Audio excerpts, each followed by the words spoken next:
você pode realizar o seu sonho. Parte 4.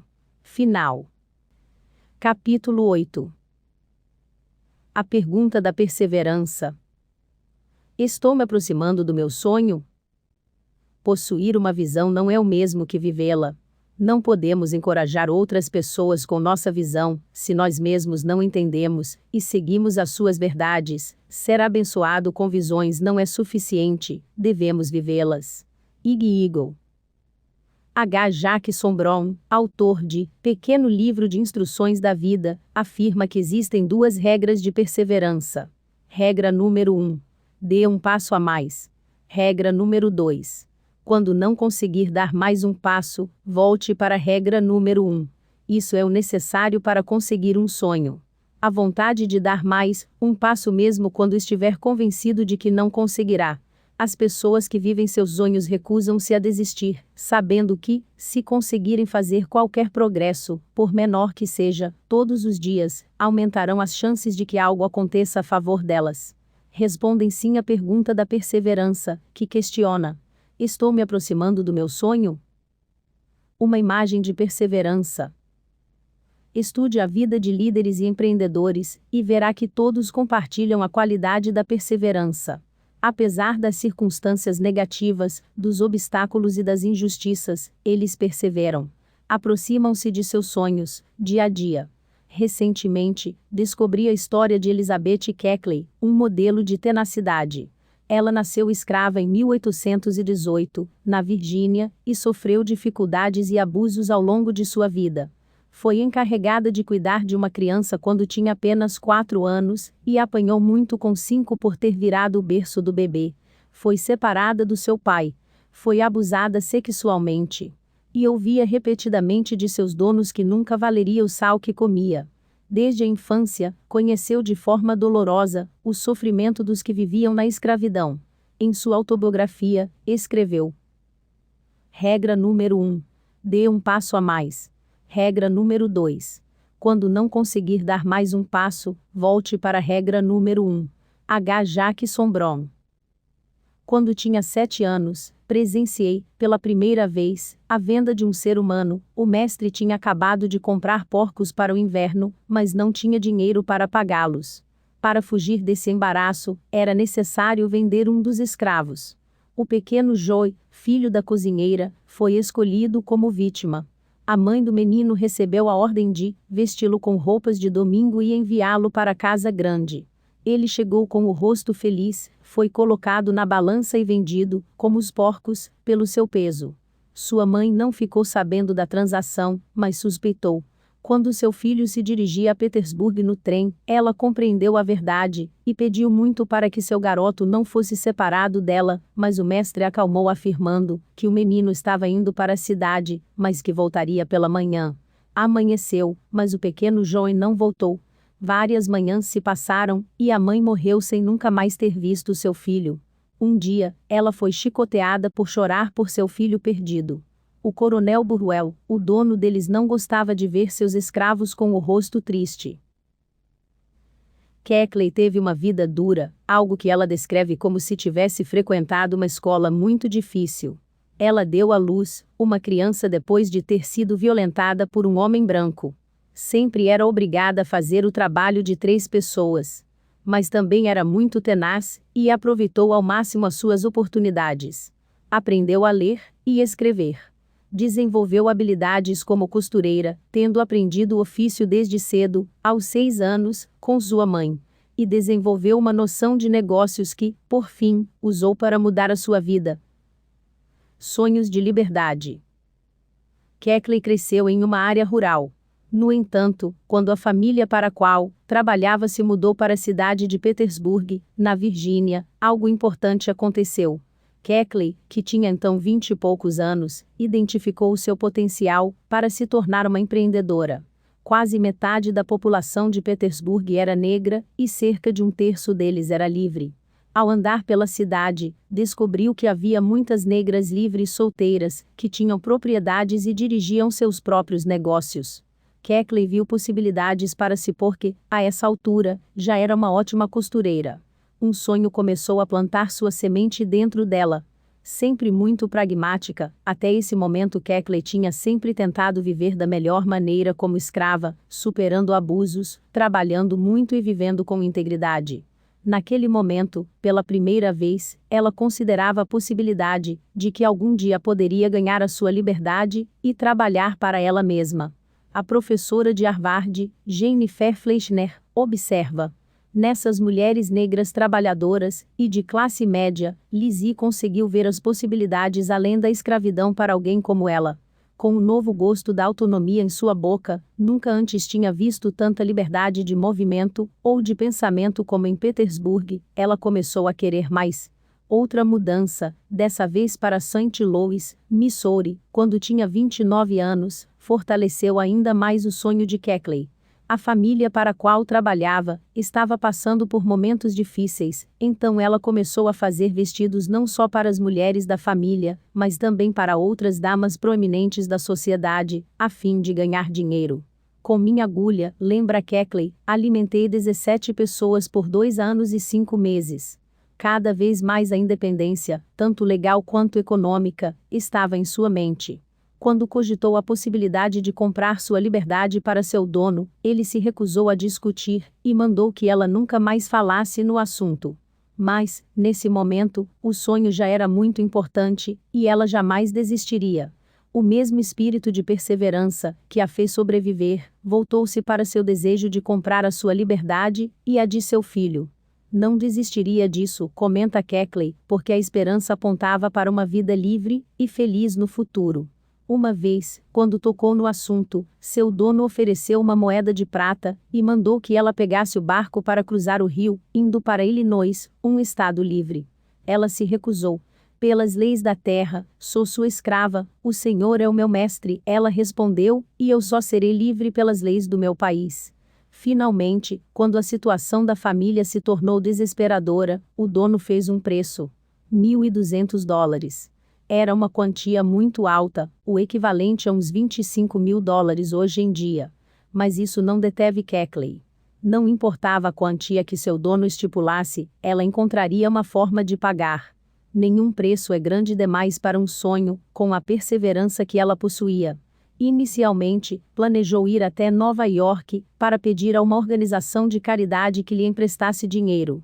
Mas, para sua surpresa, as mulheres para quem ela fazia vestidos ajudaram, cada uma dando quanto podia.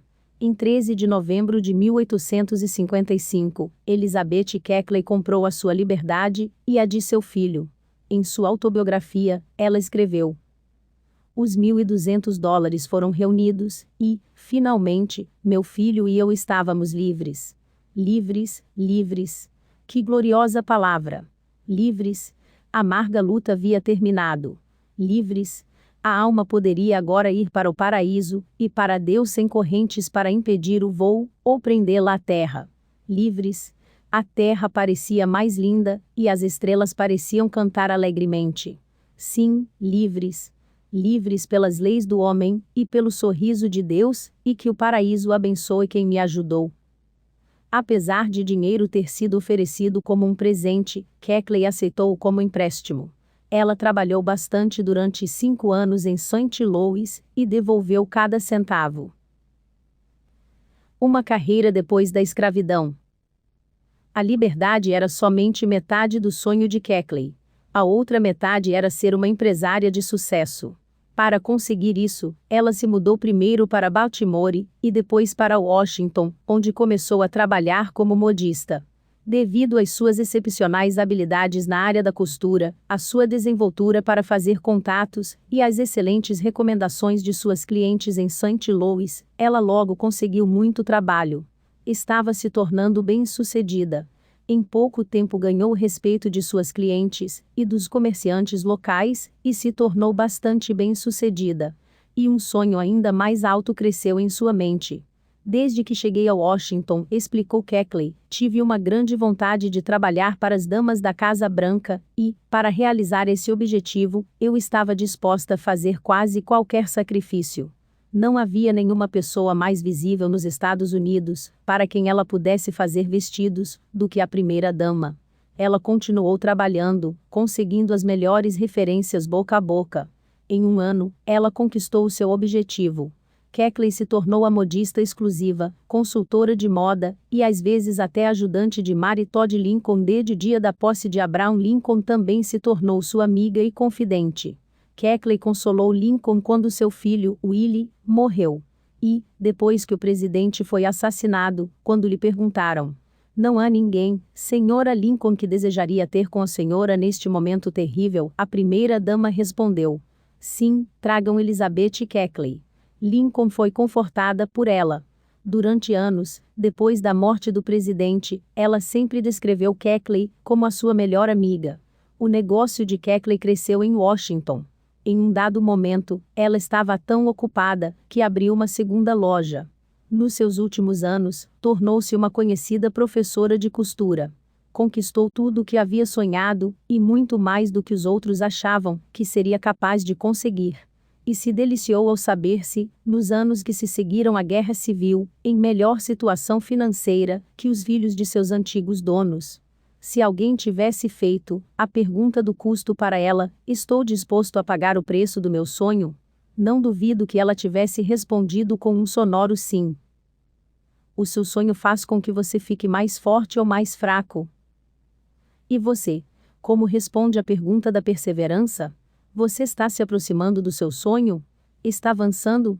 Tem a persistência necessária para seguir em frente? Ou quando as coisas ficarem difíceis, e certamente vão ficar, é mais provável que desista? Ralph Waldo Emerson observou: "A grande maioria dos homens carrega muitos começos. Você é apenas um iniciador, ou é também um finalizador, como foi Keckley. Quando o entusiasmo por uma nova ideia diminui, quando a paixão esfria, quando as chances aumentam e os resultados diminuem, quando parece que o sucesso é impossível, você mantém a sua intensidade e continuará seguindo em frente. Você é tenaz? Essa é a marca das pessoas que conquistam os seus sonhos.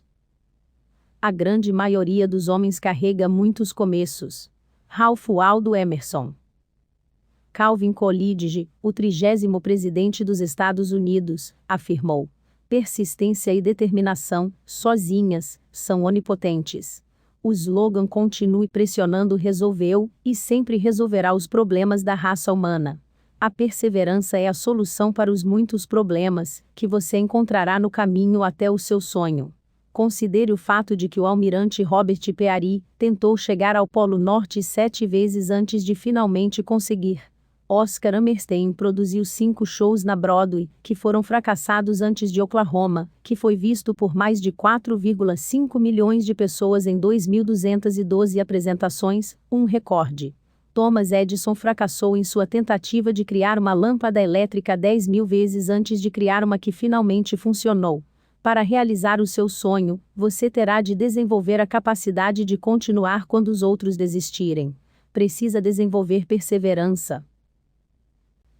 Continue lutando pelo seu sonho. O presidente Woodrow Wilson afirmou a importância dos sonhos. Crescemos com sonhos. Todos os grandes indivíduos são sonhadores.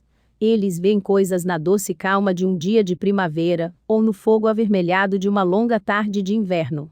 Alguns de nós deixam que esses grandes sonhos morram, mas outros os nutrem e protegem. Nutrem nos dias ruins, até que eles o tragam para a luz do sol, o que sempre acontece com aqueles que desejam sinceramente que o sonho se torne realidade. Se quer se tornar alguém que nutre um sonho até ele virar realidade, então você precisa continuar trabalhando, continuar lutando, continuar se aproximando do seu sonho. Para fazer isso, lembre-se do seguinte: 1. Para se aproximar do seu sonho, reconheça que desistir fala mais de quem você é do que de onde está. Todo mundo encara dificuldades quando trabalha para conquistar um sonho. E, se alguém fracassa, pode criar desculpas pelo que deu errado, como o inesperado aconteceu, como alguém o desapontou, como as circunstâncias trabalharam contra ele. Mas a realidade é que as coisas externas não detêm as pessoas. O que as impede de prosseguir é o que acontece com elas internamente. A maioria das pessoas se auto-impede de alcançar seu potencial. Esses indivíduos podem fingir que as pessoas, as coisas e as situações externas a eles sejam culpadas por seus fracassos, mas, na realidade, eles mesmos são os culpados. As pessoas que conquistam seus sonhos não possuem um caminho mais fácil do que aquelas que não o conseguem. Pensem em Elizabeth Keckley. Tudo estava trabalhando contra ela, mas a ex-escrava conseguiu conquistar os seus sonhos. Não deveríamos criar desculpas. Em vez disso, nossa atitude deveria ser como a do genial artista e inventor, Leonardo da Vinci, que declarou: "Os obstáculos não conseguem me derrotar. Todo obstáculo aponta para uma solução. Aquele que se fixa em uma estrela, não muda sua cabeça." Deve-se ter essa perspectiva, para conquistar com perseverança um sonho. A única garantia para o fracasso é parar de tentar. Não existe barreira insuperável, exceto a nossa inerente falta de persistência. A maioria das pessoas se auto-impede de alcançar seu potencial. Uma lenda narra a história de um soldado que foi levado a julgamento perante Alexandre, o Grande. Sentindo que o veredicto era injusto, o soldado pediu para apelar. O conquistador informou ao soldado que não havia ninguém mais alto a quem apelar. Nesse caso, respondeu o soldado, apelo de Alexandre, o Pequeno, para Alexandre, o Grande. A história é provavelmente apócrifa, mas ela aponta para uma verdade que devemos enfrentar. Em cada um de nós há um eu mais baixo, e um mais alto lutando internamente por supremacia. O eu mais baixo leva à derrota, o mais alto, à vitória. Isso é o que quero dizer. Nosso eu mais baixo afirma: poucas pessoas acreditam em você. Por isso você nunca vencerá. Nosso eu mais alto fala: minha crença em mim mesmo é suficiente, eu vencerei.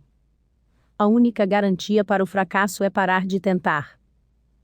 Tawny Odell, a autora de Estradas Secundárias, livro inserido no Oprah Book Club, está ouvindo seu eu superior ao afirmar: nunca desista do seu sonho, a perseverança é importante. Se não tem o desejo e a crença em si mesmo, para continuar tentando depois de falarem que você devia desistir, nunca chegará lá. Nosso eu inferior afirma: está demorando muito para meu sonho virar realidade. Nosso eu superior fala: os sonhos se realizam um dia de cada vez. O Diário de Cristóvão Colombo mostra que ele alimentava o seu eu superior e deixava o inferior morrer de fome enquanto enfrentava tempestades terríveis, lidava com navios danificados, enfrentava privações e temia os motins. Todos os dias, as entradas em seu diário eram assim: hoje continuamos navegando. Nosso eu inferior afirma: basta, você já sofreu demais. Nosso eu superior fala: já cheguei muito longe para desistir. O escritor H. Jensen deveria estar ouvindo seu eu superior quando afirmou: o vencedor pode ter sido mandado embora inúmeras vezes, mas não ouviu tais ordens de expulsão. Nosso eu inferior afirma: você não tem forças para conquistar o seu sonho. Nosso eu superior fala: aguente um pouco mais, a hora mais escura é a que antecede o amanhecer. A romancista Henriette Beecher Stowe obedeceu ao seu eu superior e falou: quando você está em um lugar apertado e tudo está contra você, e você tiver a impressão de que não aguentará nem mais um minuto, não desista, porque esse é exatamente o lugar e o momento em que a maré vai virar a seu favor. Então, quando as coisas derem errado, quando os obstáculos parecerem muito grandes, quando as dificuldades forem demais, quando o seu sonho parecer incrivelmente distante, a sua função é simplesmente seguir em frente. Se parar, não será por causa do que acontece ao seu redor, e sim por causa do que acontece dentro de você. O sucesso está provavelmente mais perto do que você pensa. Só é necessário seguir em frente. 2. Para se aproximar do seu sonho, melhore o seu vocabulário.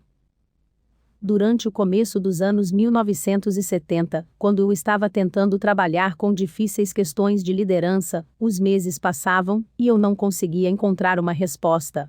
Eu sentia vontade de jogar a toalha. Mas não gosto de desistir, sou muito determinado. Um dia, exasperado, peguei um dicionário e procurei a palavra desistir. Li a definição e passei uns minutos considerando aquela opção. Não consegui. Em um simbólico ato de desafio, peguei minha tesoura e cortei a palavra do meu dicionário e do meu vocabulário. Faria tudo o que pudesse para ser bem-sucedido. Essa decisão não afastaria meus problemas, mas fortaleceu a minha determinação. Se você quer conquistar o seu sonho, precisa prestar atenção ao que diz. O romancista francês Émile de Girardin notou o poder das palavras. O poder das palavras é imenso. Palavras bem escolhidas pararam exércitos, transformaram derrotas em vitórias e salvaram impérios. As palavras que você usa têm o poder de aproximá-lo ou de afastá-lo do seu sonho. Dê uma olhada na diferença entre as seguintes declarações. O vencedor pode ter sido mandado embora inúmeras vezes, mas não ouviu tais ordens de expulsão. H. Jensen. Não consigo. Nunca fizemos isso antes.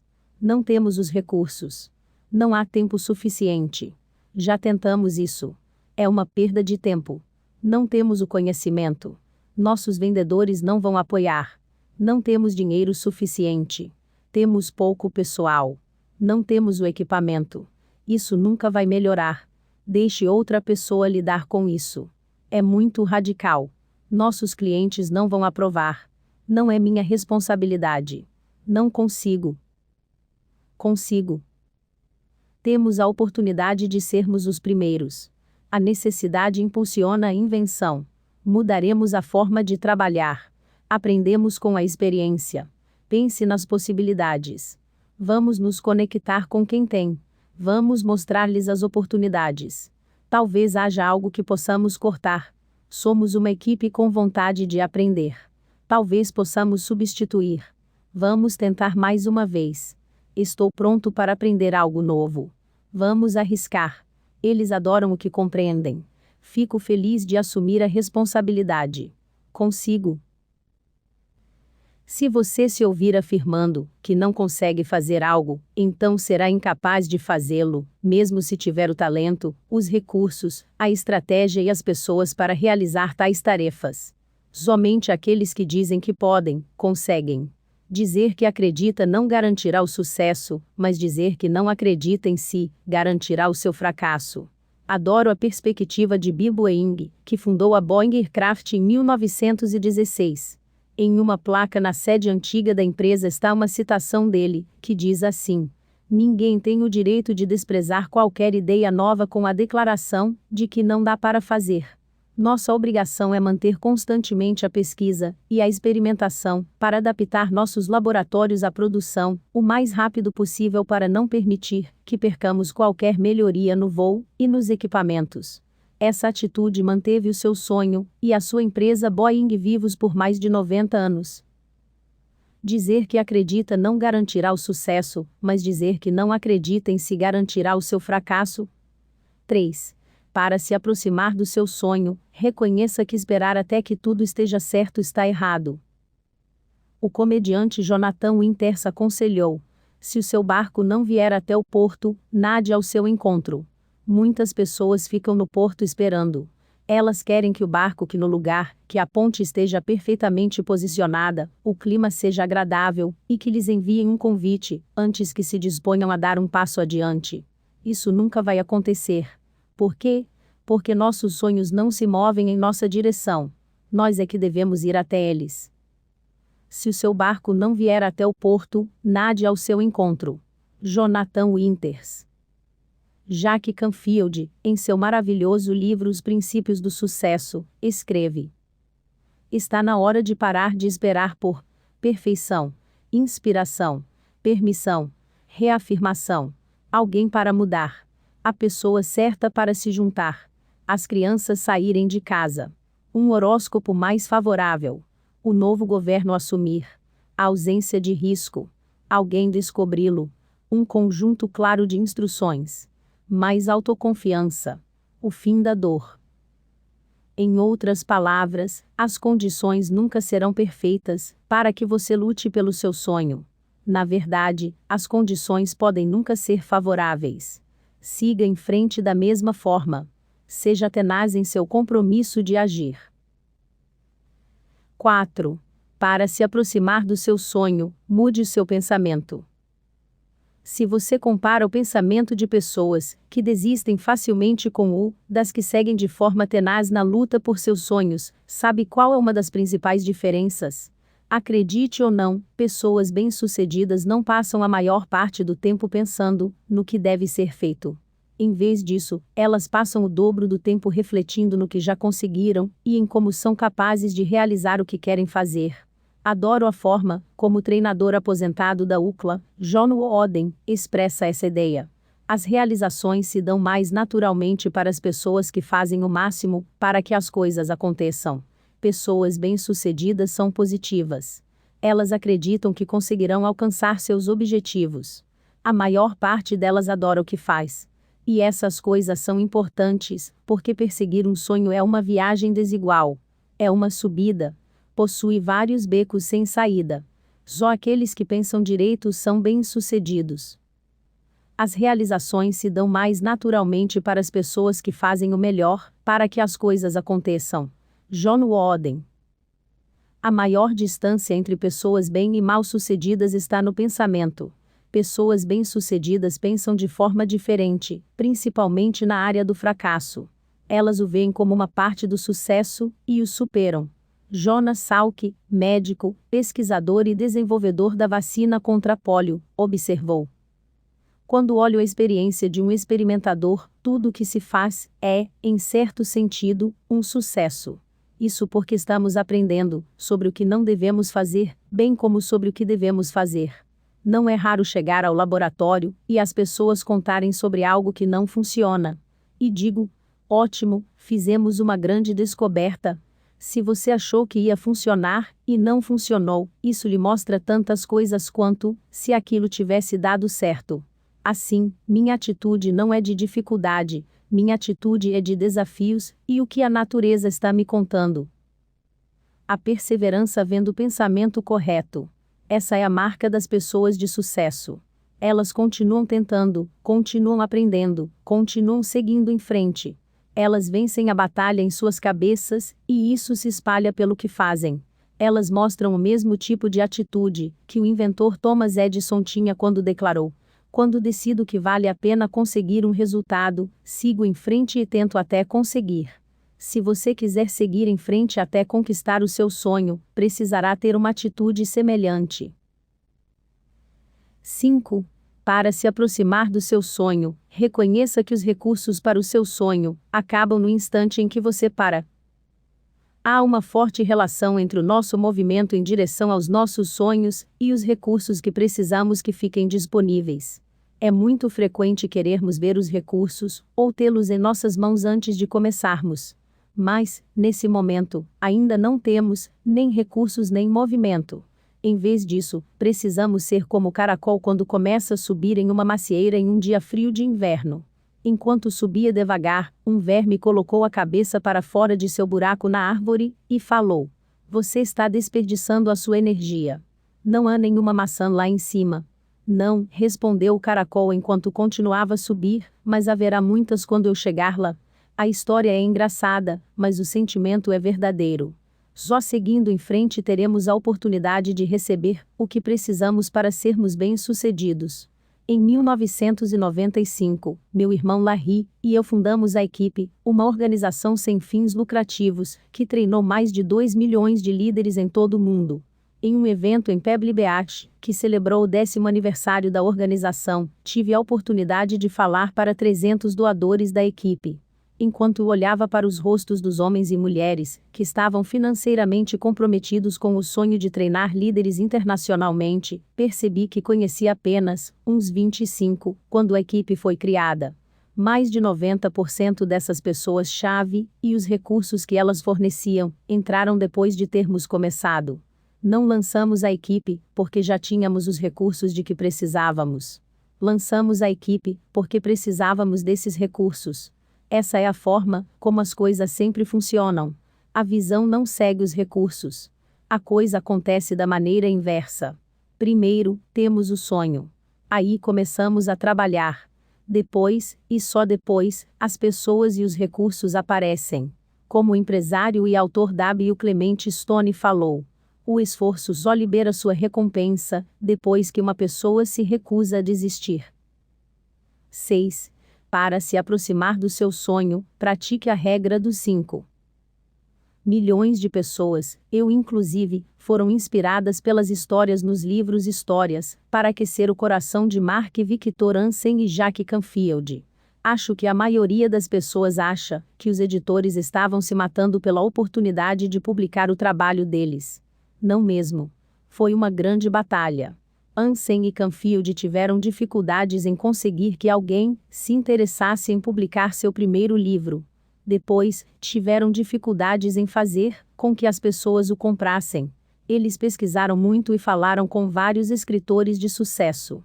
Mas o que finalmente ajudou a mudar a situação foi o conselho de um professor chamado Escolástico, que lhes disse: se todos os dias vocês se dirigirem a uma grande árvore e acertarem 5 golpes com um machado bem afiado, no final, não importa o tamanho da árvore, ela cairá.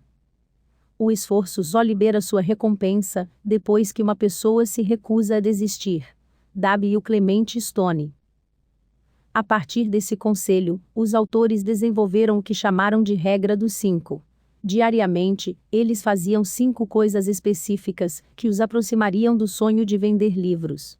Eles escrevem: ter o objetivo de levar histórias para aquecer o coração até o topo da lista de mais vendidos do The New York Times, representava fazer 5 entrevistas de rádio, ou enviar 5 exemplares a editores que poderiam resenhar o livro, ou ligar para 5 empresas de marketing e pedir que comprassem o livro como ferramenta motivacional para seus vendedores, ou dar um seminário para pelo menos 5 pessoas, e vender o livro na saída.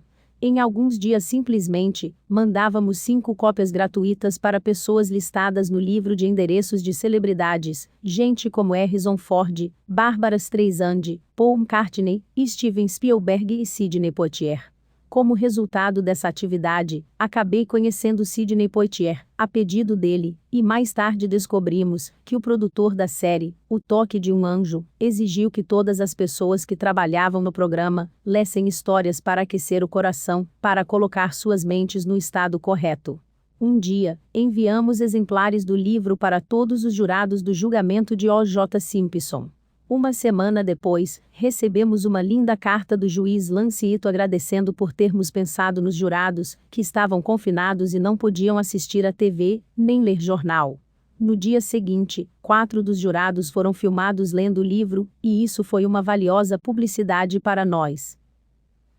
Ligamos para pessoas que poderiam resenhar o livro, escrevemos press releases, falamos em programas de entrevistas, alguns às 3 da manhã, distribuímos exemplares gratuitos em palestras, enviamos a pastores como fonte de inspiração para seus sermões, demos palestras de histórias, para aquecer o coração em igrejas, fizemos sessões de autógrafos em todas as livrarias que nos aceitaram.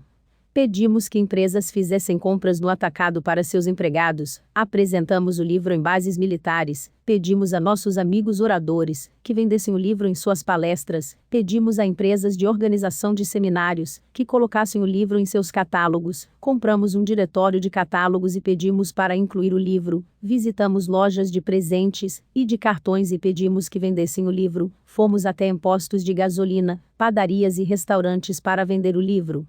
Foi um grande esforço, pelo menos 5 coisas por dia, todos os dias, durante mais de 2 anos.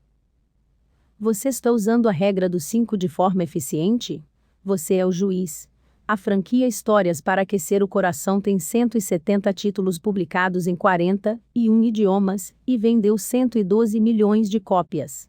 Se você conseguir manter o mesmo tipo de perseverança e consistência durante esse tempo, aposto que também verá grandes progressos em relação ao seu sonho. 7. Para se aproximar do seu sonho, quando todas as suas possibilidades se esgotarem, lembre-se: ainda há outras. Muitos anos atrás, tive uma assistente executiva chamada Bárbara Brumagin. Assim como a minha atual assistente, Linda Eggers, Bárbara era excelente. Sempre estarei em débito com ela pela ajuda que me prestou durante aqueles anos. Mas eu me lembro bem de uma mudança em seu desempenho no começo da nossa relação de trabalho. Aconteceu quando ela desenvolveu uma perseverança que a separou da maioria das pessoas com quem trabalhei nesses anos. Bárbara era minha assistente há pouco tempo, quando pedi para que encontrasse um número de telefone para o qual eu precisava ligar. Em poucos minutos, Bárbara voltou ao meu escritório e falou que não tinha conseguido encontrar o número. Estávamos no início dos anos 1980, antes de a internet ter facilitado muito essas tarefas. Bárbara, isso não é aceitável, falei, entendendo que a natureza de nosso relacionamento de trabalho seria impactada pelo que acontecesse nos minutos seguintes. Traga-me seu Rolodex e sente-se aqui comigo. Procurei entre os números de telefone do Rolodex, buscando um ponto de partida. Em seguida, comecei a fazer ligações. Segui a trilha que se abria, anotando números pelo caminho, mas, finalmente, depois de 45 minutos, encontrei o número que queria. Entreguei-o a ela e falei: Bárbara, sempre há uma forma de encontrar uma resposta. O seu trabalho é terminar a tarefa. Espero que não precisemos ter essa conversa novamente. E sabe o que? Nunca precisamos. Posso não ter recebido as coisas tão rapidamente quanto esperava, mas Bárbara nunca desistia. Um campeão é aquele que se levanta quando não consegue mais. Jacques Dempsey. Se você quer conquistar o seu sonho, não pode desistir. Mesmo se toda a avenida parecer dar em um beco sem saída, e você achar que já esgotou todas as possibilidades, ainda há outras. Sempre há outras formas, outras opções, outras oportunidades. Mesmo se você não as vir naquele momento, elas estão lá. Não desista. O ex-campeão de peso pesado Jacques Dempsey afirmou: um campeão é aquele que se levanta quando não consegue mais. Acredito que as pessoas que conquistam seus sonhos têm o hábito de prosseguir quando acham que isso não é mais possível. São persistentemente tenazes. Assim, elas continuam se aproximando dos seus sonhos dia a dia. Há dias em que elas podem se mover apenas 1 centímetro por vez, mas seguem avançando. Um sonho não é só uma visão que o incita a segui-lo, é também uma ferramenta de medida para todos os dias e uma motivação para cada esforço. Se você escolheu o seu sonho sabiamente, então deve persegui-lo de modo tenaz. Você consegue responder sim à pergunta da perseverança. Estou me aproximando do meu sonho? Se não estiver se aproximando do seu sonho, então pode não estar sendo tenaz o suficiente na sua tentativa de conquistá-lo. O importante para desenvolver uma maior perseverança é mudar, não trabalhar mais nas mesmas coisas. Considere em quais das coisas mencionadas neste capítulo você precisa se concentrar. Mude seu pensamento. Você está convencido de que não consegue ser bem-sucedido? Descreve-se, ou o que está fazendo, em termos negativos. Tem medo de começar, porque as condições não são favoráveis? Para de tentar avançar, quando não tem os recursos necessários. Se for assim, você precisa mudar a sua perspectiva. O que pode fazer de diferente hoje, para romper o ciclo de pensamento negativo? Mude sua perspectiva. Você tem uma perspectiva de curto prazo em relação à conquista do seu sonho? Espera ter sucesso em dias, semanas ou meses. Lembre-se, quanto maior o sonho, mais tempo é provável que demore até que você o conquiste. Recalibre as suas expectativas. Crie um cronograma mais razoável para conquistar o seu sonho. Mude seus hábitos de trabalho. Adote a regra dos 5. Que 5 coisas você pode fazer hoje para avançar na sua causa e aproximar-se do seu sonho, não importando o tamanho do progresso gerado a partir delas? Não se esqueça da verdade, que falou o escritor e editor Robert Collier. O sucesso é a soma de pequenos esforços, repetidos todos os dias. Capítulo 9. A pergunta da realização. Trabalhar pela realização do meu sonho me traz satisfação? Se uma pessoa avança com confiança na direção de seus sonhos, e se esforça para viver a vida que imaginou, ela encontrará um sucesso inesperado nas horas comuns. Henry David Thoreau. Se você é apaixonado pelo seu sonho, provavelmente tem a energia e o incentivo necessários para avançar e dar passos para conquistá-lo. Se respondeu à pergunta do custo positivamente, então está pronto para fazer sacrifícios a fim de ver o seu sonho dar frutos. Se possui perseverança, então provavelmente não vai desistir do seu sonho caso seja difícil conquistá-lo. Essas qualidades são suficientes para você continuar? Pode ser. Mas há outra questão que deve ser considerada. Uma que indaga se o sonho pelo qual você está lutando vale o esforço, o tempo e a atenção que você lhe dedica. Você deve responder à pergunta da realização. Trabalhar pela realização do meu sonho me traz satisfação? isso realmente importa? Você pode estar se perguntando. Se eu conseguir realizar o meu sonho sem violar os meus valores, que diferença isso faz? Acredito que pensar nessa questão faça toda a diferença, porque realizar um sonho diz respeito a algo além da conquista, diz respeito à pessoa em quem você se transforma ao longo do processo. Um grande sonho não é somente um destino, é o catalisador de uma grande viagem. Se aquela viagem está correta, e você consegue responder positivamente à pergunta da realização, não vou tão longe, a ponto de afirmar que o destino não importa, mas digo que, se você não chegar a completar o seu sonho, ainda assim a viagem terá valido a pena. Por quê? Porque, em si, a viagem é satisfatória. Realização ou frustração? Há sempre uma grande separação entre o nascimento de um sonho e a sua realização. A pergunta que você deve fazer é se será uma separação de realização ou de frustração. Se for de frustração, você sofrerá durante a maioria dos dias. E todos os dias, em que se sentir mais frustrado do que realizado, diminuem as chances de avançar em direção ao seu sonho. O escritor e especialista em marketing Seth Godin chama essa separação entre o momento em que você estabeleceu que quer algo e o momento em que consegue ver realmente resultados significativos de a queda, e escreveu um livro sobre isso. Ele afirma que toda pessoa deveria tentar ser a melhor do mundo no que faz. Godin acredita que essa é a única maneira de ser bem-sucedido. Ele argumenta que qualquer coisa que façamos, e que não tenha o potencial para nos levar às alturas, é um cul-de-sac, um beco sem saída, e deveria ser abandonada. Mas para nos tornarmos os melhores, devemos primeiro passar pela queda, que se assemelha a um vale seguido de um pico brusco e alto. Esse pico metafórico é o que a pessoa deve escalar, para se tornar realmente grande em algo. Realizar um sonho diz respeito a algo além da conquista, diz respeito à pessoa em quem você se transforma ao longo do processo. Godin afirma: todos os nossos sucessos são iguais. O mesmo ocorre com todos os nossos fracassos. Temos sucesso quando fazemos algo notável. Fracassamos quando desistimos muito rapidamente. Somos bem-sucedidos quando somos os melhores do mundo no que fazemos. Fracassamos quando ficamos distraídos por tarefas de que não temos a coragem de abrir mão.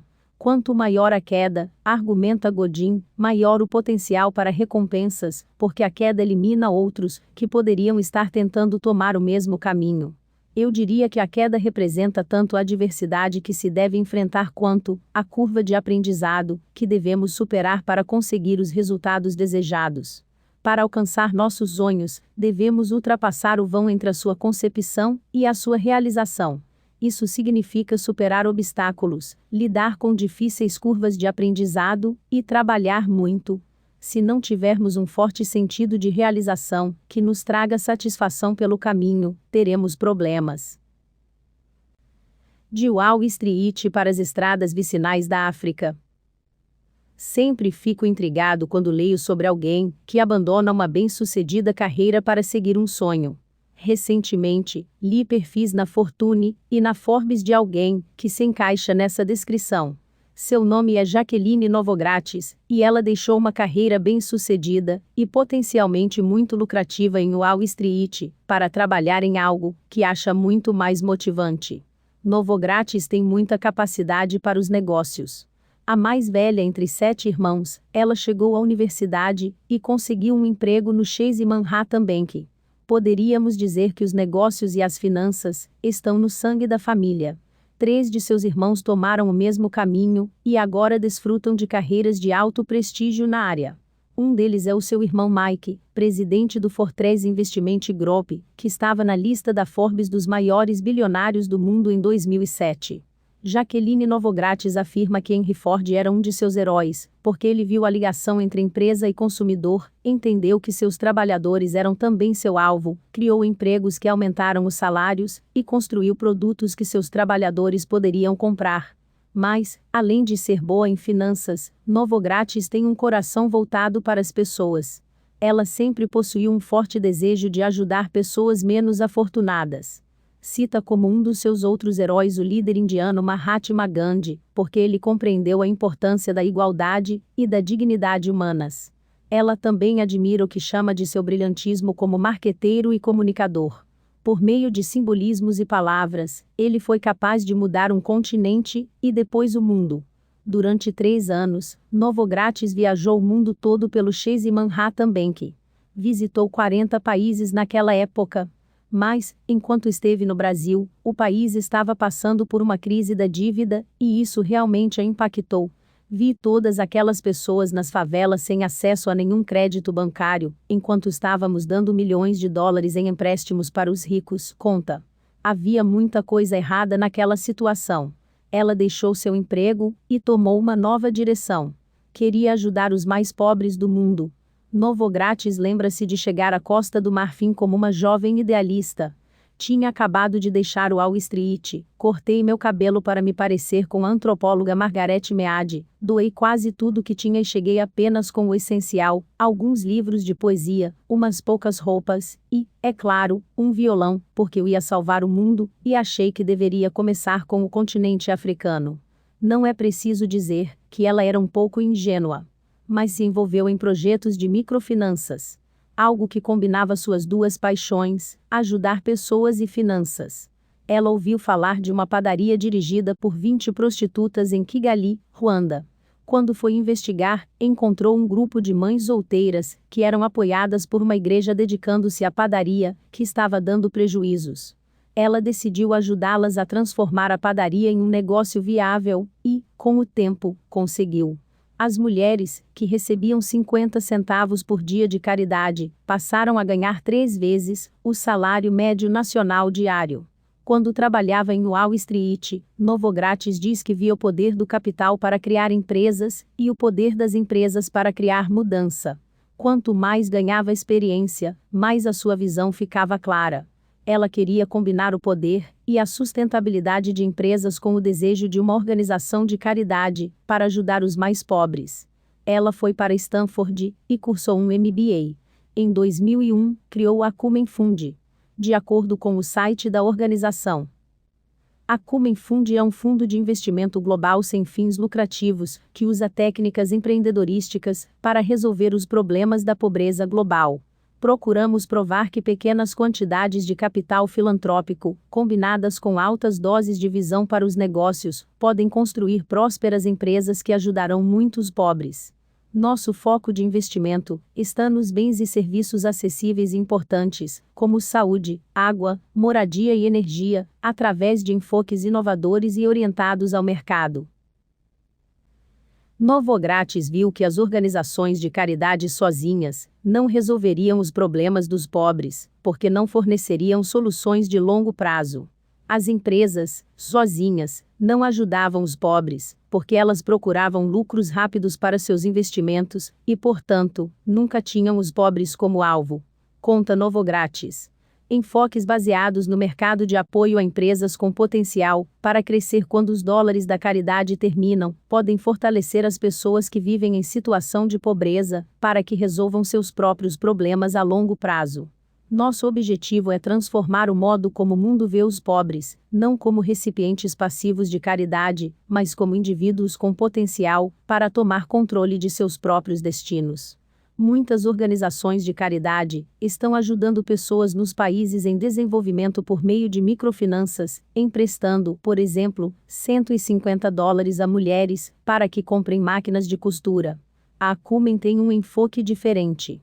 Ela investe entre $600 mil e $1 milhão em empresas que forneçam produtos e serviços aos pobres em países como Egito, Índia, Quênia, Paquistão e Tanzânia, criando empregos nesses países. Até agora, a Acumen investiu $27 milhões em 18 empresas na Ásia e na África. Os investimentos contribuíram com empresas diversas, de serviços médicos em Mumbai, tratamento químico de mosquiteiros na Tanzânia para proteção contra a malária, moradias acessíveis no Paquistão e sistemas de irrigação para pequenos fazendeiros na Índia. Quando Novogratz começou a trabalhar na África, achou que conseguiria mudar rapidamente o mundo. Agora, depois de 20 anos de experiência, ela não é mais ingênua, mas continua apaixonada pelo que faz. Certamente o trabalho a satisfaz. Apesar de estar apenas começando, ela conta, a emoção da mudança em escala real é extraordinária. e não podemos nos satisfazer com 100 ou 200. Precisamos trabalhar para mudar a vida de milhões de pessoas. E acho que podemos conseguir, como humanidade. Em busca de realização na distância entre os dois pontos. Se você quer que a realização do seu sonho seja sustentável, ela precisa trazer satisfação. Você deve ser capaz de responder à pergunta da realização com um sonoro sim, como fez Jaqueline Novogratz. De que forma isso é possível? Aprendendo coisas que outras pessoas realizadas descobrem enquanto vivem a distância entre o nascimento de um sonho e a sua realização. Aqui vai o que dizem. 1. Pessoas realizadas entendem a diferença entre o sonho e a sua realização. Se você respondeu positivamente à pergunta da realidade, então o seu sonho pode ser realizável. No entanto, a imagem idealizada do sonho que você tem na cabeça pode não ser. É vital entender isso se você quiser se sentir realizado, enquanto se esforça para completar o seu sonho. Se não, estará destinado a se sentir frustrado. Recentemente, ouvi uma mensagem via CD do orador e consultor Dan Sullivan na qual ele descrevia a diferença entre nossos ideais e nossas realidades. Ele descreve o ideal como uma construção mental, uma ferramenta de nosso cérebro, que nos permite aceitar o nosso futuro. O ideal é a imagem que criamos dos eventos e situações desejáveis do futuro que nos permitem continuar. O ideal não existe, em verdade, fora de nossa mente, nem é realizável. Por que a imagem ideal do seu sonho não é realizável? Porque ela depende de que tudo seja perfeito, e isso não é possível. A vida é, no melhor dos casos, confusa. Está cheia de surpresas, tanto boas quanto más. Se você precisa da imagem ideal do seu sonho para se sentir realizado, então nunca se sentirá realizado, sempre se sentirá desapontado. Isso não significa que você deva abandonar a sua visão ideal. Ela é útil para ajudá-lo a estabelecer objetivos, encontrar sua motivação interna e lutar por excelência. No entanto, você também precisa atenuá-la. Ao passo que os sonhos idealistas esperam ser realizados imediatamente, os sonhos realistas fazem com que você aprecie o tempo que demora para se tornarem realidade. Enquanto os sonhos idealistas não toleram nada menos que a perfeição, os realistas deixam espaço para ser humano e imperfeito. Os sonhos idealistas o preparam para desapontamentos, ao passo que os realistas o preparam para o sucesso. 2. Pessoas realizadas entendem que o tamanho do sonho determina o tamanho da distância. Quanto maior o sonho, potencialmente mais satisfatório ele é. No entanto, quanto maior o sonho, maior a distância entre o seu nascimento e a sua realização. Se você escolheu um objetivo grande, difícil e audacioso, um Ogda, nos termos de Jim Collins, terá de aguentar uma distância grande, difícil e audaciosa. Se selecionou uma MDTO, mãe de todos os objetivos, então pode esperar a mãe de todas as distâncias. E assim é o mundo. Quanto maior o avião, maior a viagem. Quanto maior o objetivo, maior a distância. Andrew Carnegie, o homem mais rico dos Estados Unidos no começo do século XX, afirmou: se você quer ser feliz, escolha um objetivo que dirija seus pensamentos, libere sua energia e inspire suas esperanças. Apesar de ser um bom conselho, você precisa ter em mente que está se preparando para uma viagem de longa distância. E esse tipo de jornada cansa muitas pessoas. Se quiser fazer a viagem, terá de decidir continuar, ter criatividade para superar obstáculos e outras pessoas para ajudá-lo a carregar o peso. 3. Pessoas realizadas continuam a sonhar enquanto fazem a jornada. Para manter nossos sonhos vivos e encontrar realização na conquista deles, devemos nos permitir continuar a sonhar. Esta é uma parte tão essencial da existência humana, que ela possui a capacidade de nos manter firmes. Quando John Steinbeck, ganhador do Prêmio Nobel, estava trabalhando em A Leste do Éden, escreveu a seu editor: vou colocar por escrito os planos para a vida de Adão. Não tem importância nenhuma, se não conseguir cumprir nenhum deles. Planos são coisas reais, e não experiências. Uma vida rica é uma vida cheia de planos. Se não derem certo, ainda assim serão parcialmente realizados. Se derem, podem ser frustrantes. É por isso que uma viagem descrita se torna melhor quanto maior o tempo entre a viagem e a história. Acredito também que, se você conhece os planos de um homem, sabe mais sobre ele do que de outras formas. Os planos são sonhos, e isso é uma medida absoluta de um homem. Acho que uma das coisas que nos diferencia dos animais são nossos sonhos e nossos planos. Acho que a maioria das pessoas criativas entende intuitivamente a importância de sonhar como um processo para inspiração, motivação e realização. George Lucas, o criador e produtor dos filmes Guerra nas Estrelas, afirma que uma coisa que fez com que ele e seus colegas persistissem durante os tempos difíceis foi isto: estávamos sempre sonhando em como seria. Se você não for uma pessoa naturalmente criativa, então precisa aprender a sonhar. E se puder fazer isso com senso de humor, ajuda. Alguém me falou que viu um estudante andando de bicicleta no campus da faculdade.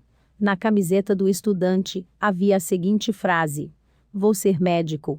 Na bicicleta, estava um adesivo: "Vou ser uma Mercedes". Essa é uma pessoa que aprendeu a sonhar.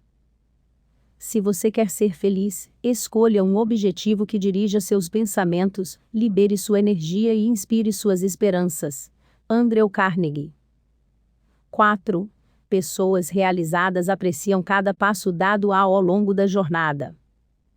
Tenho um amigo cuja resposta é sempre a mesma quando pergunto como está indo.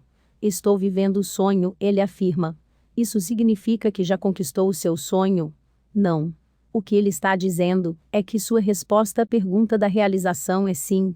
Trabalhar para conquistar o seu sonho já traz satisfação. O escritor e orador Jim Rohn aponta: os gêmeos assassinos do sucesso são a impaciência e a ganância. Acredito que eles sejam os assassinos dos sonhos também.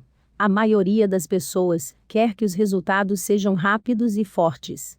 No entanto, a realidade é que a maioria dos sonhos é conquistada vagarosamente e os resultados não são nada espetaculares. Se você conquistou um grande objetivo em sua vida, então já sabe que realizar objetivos pode ser menos excitante que imaginá-los. É por isso que você precisa aprender a aproveitar a jornada e se sentir realizado nos pequenos passos que dá pelo caminho. A pioneira da aviação Amélia Earhart afirmou: você pode fazer o que decidir, pode agir para mudar e controlar a sua vida, e o processo será a sua própria recompensa.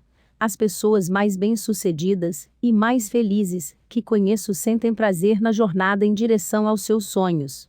Uma dessas pessoas é o treinador John Wooden. No livro O Essencial de Wooden, ele escreve sobre como gostou de seu trabalho durante toda a sua carreira. Se eu pudesse voltar e escolher um único dia em minha vida, nos esportes, para revivê-lo, minha escolha poderia surpreender a todos. Não seria aquele dia em 1927, quando nosso time de basquete do Martinsville High School ganhou o campeonato estadual de Indiana. Nem seria qualquer jogo de que participei como membro do Purdue Boilermakers, ou treinei no Indiana State Teachers College, ou na UCLA. Se eu pudesse voltar no tempo, escolheria um dia qualquer de treinamento no ginásio. Cada dia de treinamento era, de longe, a coisa mais satisfatória, excitante e memorável que fiz como treinador, ensinar os jovens sob minha supervisão, o modo de como conseguir o sucesso sendo parte de uma equipe. A jornada é melhor do que a pousada, escreveu Cervantes. A luta, o planejamento, o ensino e o aprendizado, a busca, que, é claro, é a jornada, se sobrepõe a todo o resto para mim, incluindo recordes, títulos ou campeonatos nacionais. Os gêmeos assassinos do sucesso são a impaciência e a ganância. Jim Rohn. Os prêmios e reconhecimentos, o resultado final, tudo tem seu lugar, e não os ignoro. Mas, para mim, Cervantes estava certo. Meu prazer estava na jornada. Talvez você pudesse examinar a fonte de sua própria felicidade, o seu prazer. Ele está na jornada ou somente no prêmio, na pousada. O Wooden conquistou mais como treinador do que qualquer outra pessoa nos esportes. As pessoas sonham em ter uma fração de seu sucesso.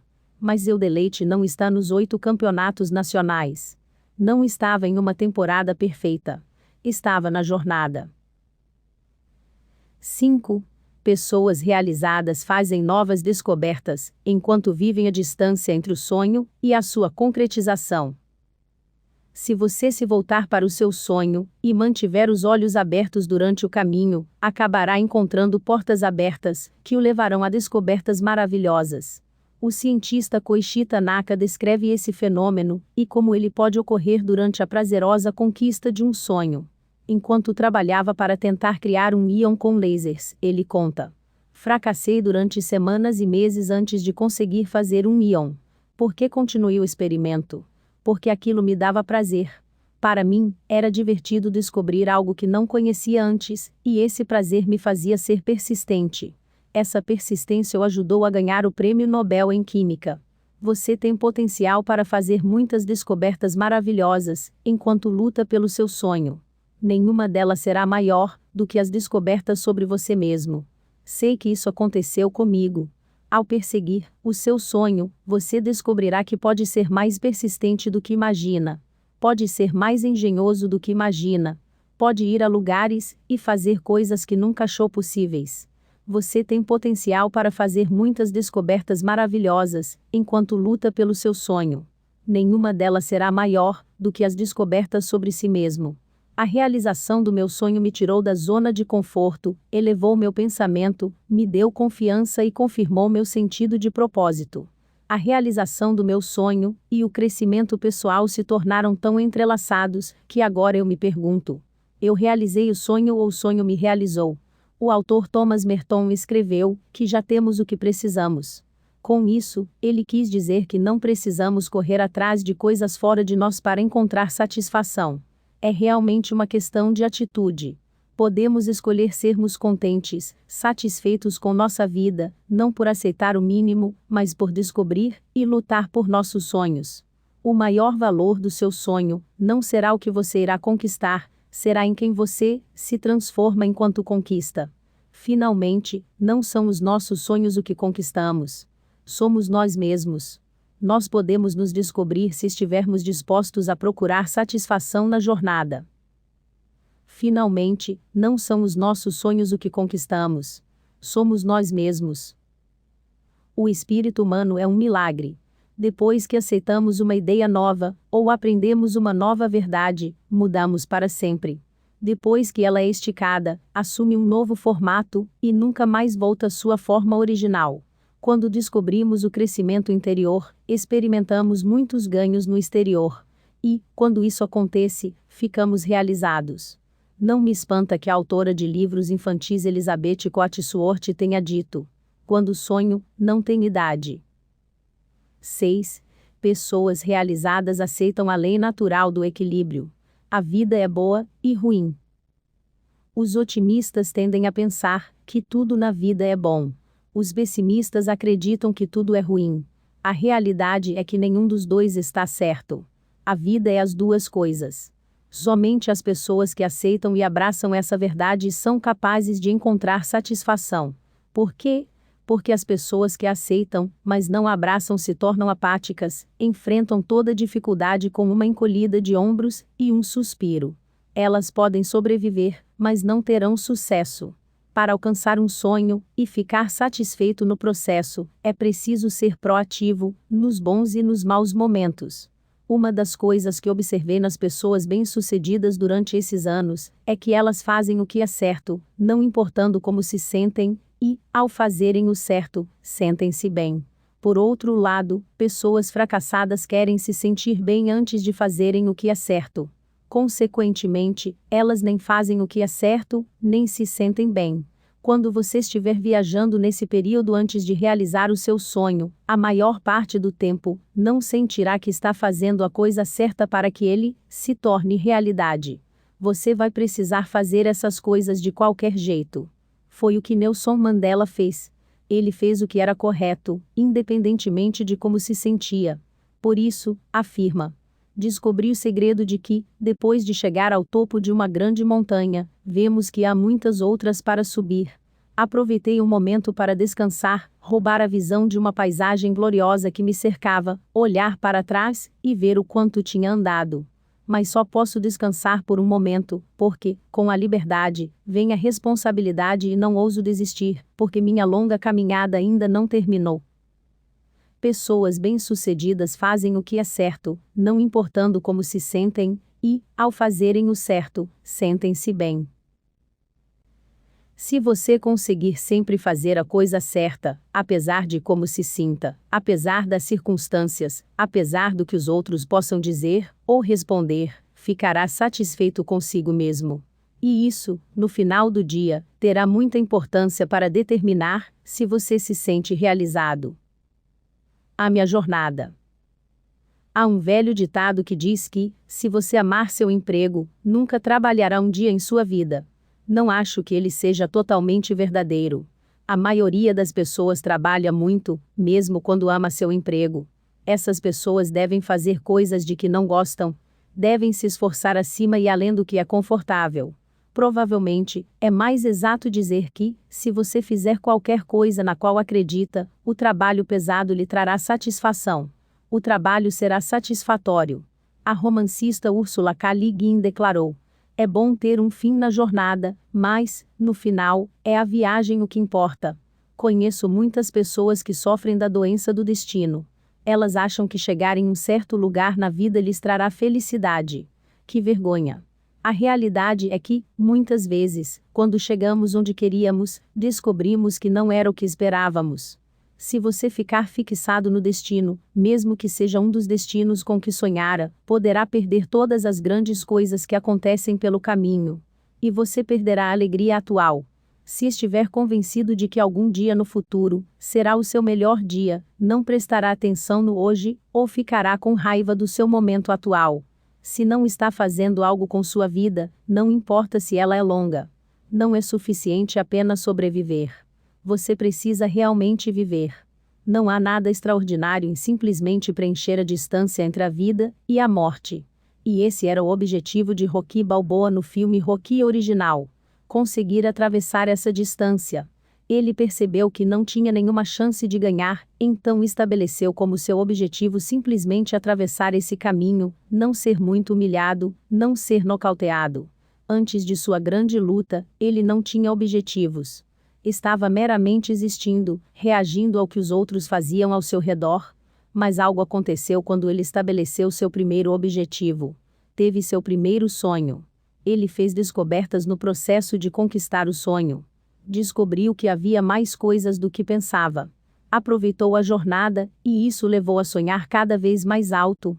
E, é claro, nos últimos filmes, conseguiu ganhar o Campeonato Mundial de Pesos Pesados. Se não está fazendo algo com sua vida, não importa se ela é longa. Não é suficiente apenas sobreviver. Você precisa realmente viver. Rocky, é claro, é um personagem de ficção. Mas sua jornada revela verdades básicas sobre o que significa encontrar satisfação na realização de um sonho. O processo é tudo. Em quem você se transforma no processo é a diferença. E se você consegue encontrar felicidade na jornada em direção ao seu sonho, se consegue responder sim à pergunta da realização, então pode ir para a cama no final do dia sabendo que viveu bem, não importa o que aconteça amanhã. Você consegue responder sim à pergunta da realização. Trabalhar pela realização do meu sonho me traz satisfação? Se não consegue responder sim à pergunta da realização, então ou seu sonho está errado, ou você tem uma atitude errada em relação a ele. Se você odeia o que precisa fazer para conquistar o seu sonho, você está no caminho errado. Examine seus motivos. Tente discernir por que estabeleceu seu sonho como objetivo. Existem inconsistências entre quem você é e o que está tentando realizar. Não quero ser repetitivo, mas você pode precisar revisitar a pergunta da posse mais uma vez. Ou talvez sua resposta à pergunta da paixão não tenha sido honesta. Ou talvez esteja pagando um preço muito alto pelo seu sonho. Se a conquista do seu sonho faz com que você viole seus valores, você precisa escolher outro sonho. Talvez o problema seja a sua atitude. Então, examine como você tem vivido essa distância entre a identificação do seu sonho e sua realização. Você é um idealista? Pare de esperar que tudo seja perfeito. Aceite a forma como o seu sonho está se desenvolvendo em vez de se prender à perfeição. Lembre-se de que a vida é um só tempo boa e má. O tamanho da distância o desencoraja?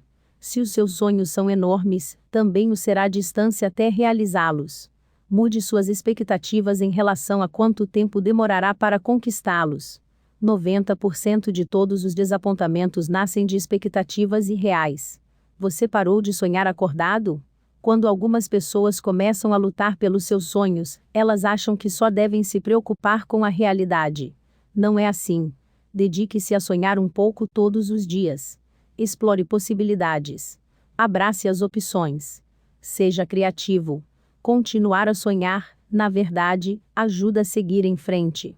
Você está apreciando os pequenos passos dados para frente? Uma forma de se sentir completo na jornada é celebrar os seus sucessos. Reconheça quando ultrapassar marcos importantes. Dar-se crédito por progredir irá encorajá-lo a continuar trabalhando e avançando.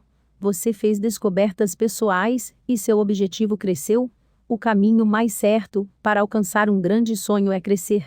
Quanto maior o sonho, maior deve ser a pessoa para conquistá-lo.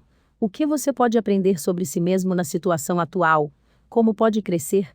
Nunca se esqueça de que a maior recompensa de perseguir um sonho é em quem você se transforma no final. Capítulo 10. A pergunta da importância. O meu sonho beneficia outras pessoas? Se um homem, por qualquer razão, tem a oportunidade de ter uma vida extraordinária, ele não tem o direito de mantê-la só para si. Jacques Yves Cousteau.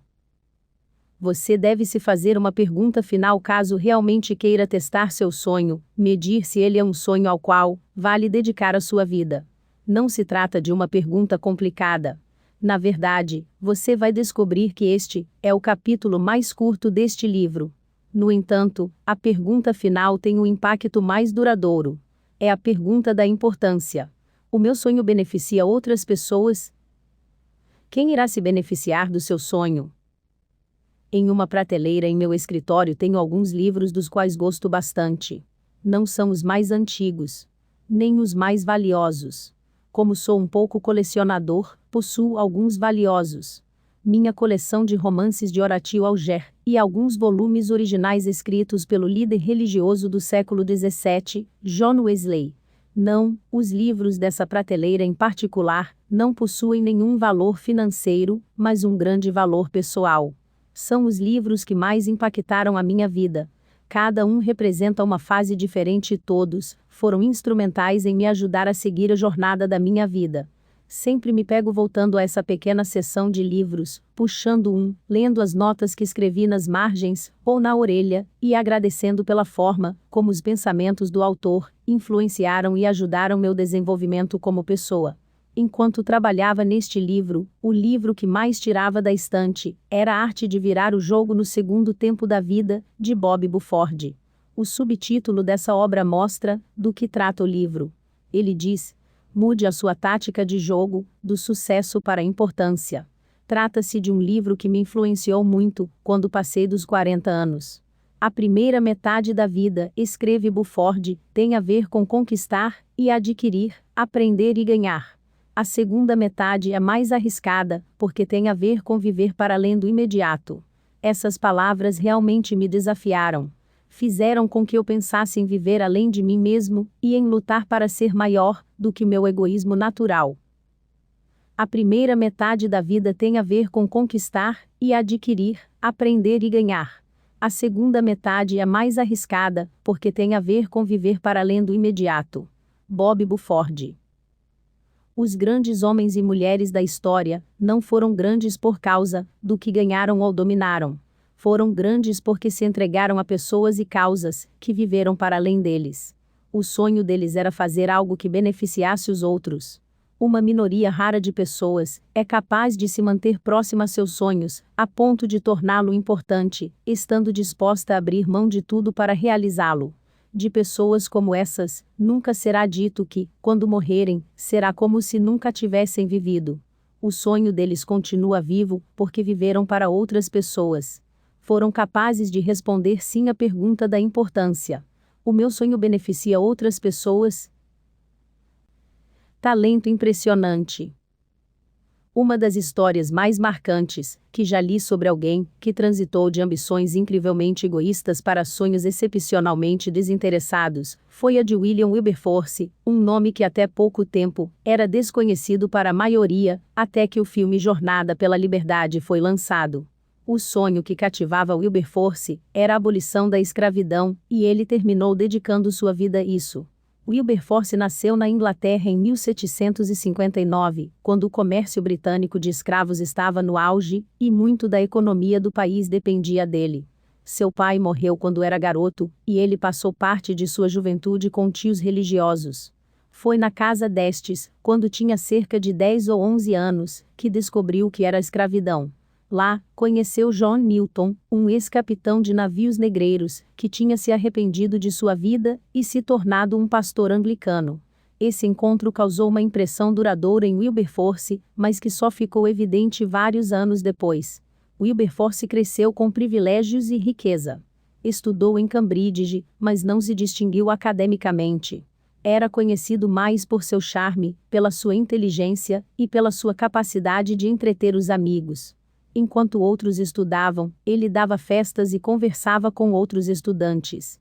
Era possível dizer que ele desperdiçava seu tempo, algo de que se arrependeria mais tarde. Uma pessoa de imenso talento natural, aos 20 anos, Wilberforce colocou na cabeça que iria concorrer à Câmara dos Comuns.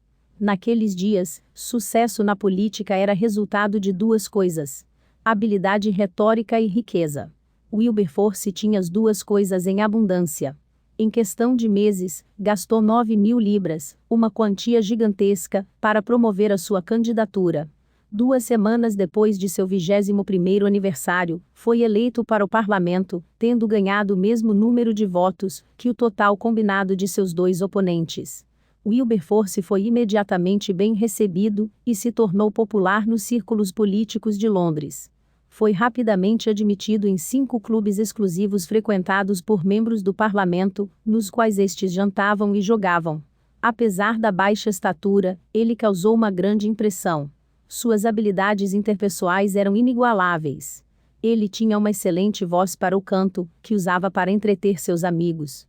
Alguns o chamavam de o homem mais inteligente de toda a Inglaterra. E era um orador de primeira linha, cuja voz as pessoas achavam inebriante. Depois de passar alguns anos no parlamento, poucos chegavam perto de suas habilidades retóricas. O biógrafo Eric Metachas observa que com 24 anos parecia que era impossível pará-lo. Com extraordinária eloquência, brilhantismo e charme, e com o primeiro-ministro William Pitt como seu amigo querido, parecia não haver final para seu avanço. Mas até onde ele avançaria? Além de chegar ao parlamento e ser bem-sucedido ali, que seria um objetivo difícil para qualquer pessoa, ele não tinha nenhum outro sonho. Era ambicioso e tinha talento, mas não tinha direcionamento. Anos mais tarde, Wilberforce afirmou: durante os primeiros anos no parlamento, não fiz nada de importante. Minha única distinção era meu carinho. Ele corria o risco genuíno de desperdiçar sua vida. Sonho impressionante?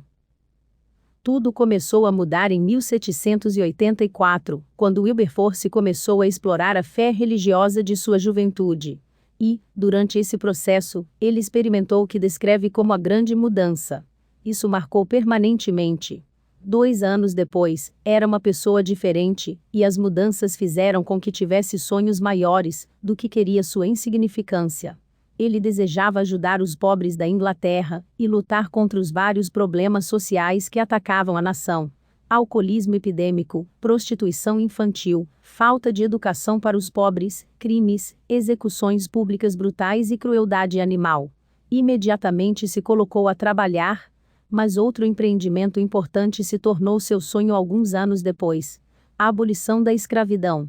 Dizem que a prática da escravidão é tão velha quanto a humanidade, e os manuscritos literários e legais mais antigos tendem a apoiar essa visão. No entanto, durante os séculos XVI e XVII, uma versão particularmente brutal foi praticada no Ocidente, e a Inglaterra foi o centro disso. Os navios negreiros ingleses partiam dos portos britânicos carregando produtos para a África.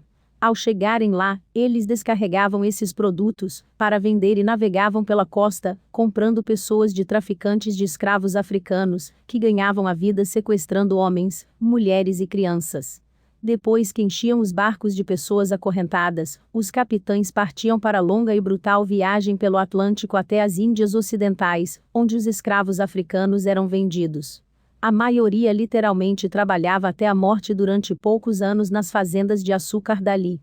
Outros eram vendidos nas colônias americanas, que mais tarde se tornaram os Estados Unidos. A maioria das pessoas na Inglaterra na década de 1780 não conhecia essa contínua cadeia de eventos. Como Wilberforce sabia muito bem o que estava acontecendo, ele se determinou a dedicar sua vida a terminar com o comércio britânico de escravos. Via isso como seu dever, e como uma grande parte de seu propósito para viver. Wilberforce afirmou: é estranho que a maioria dos homens generosos e religiosos não veja que seus deveres aumentam com a fortuna, eles serão punidos por gastá-las consigo mesmos. Começando em 1787, Wilberforce iniciou a sua campanha.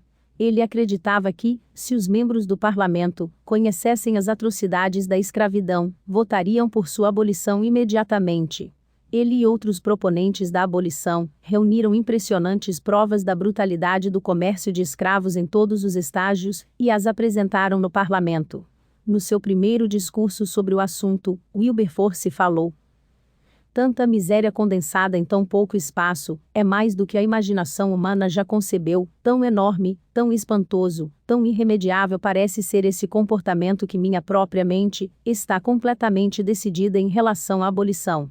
Um comércio fundado na iniquidade, e realizado como deve ser abolido, a qualquer preço, com quaisquer consequências. A partir desse ponto determino que nunca descansarei até ter assegurado a abolição. Apesar da eloquência de Wilberforce e das impressionantes provas apresentadas contra a escravidão, ele não conseguiu juntar os votos necessários.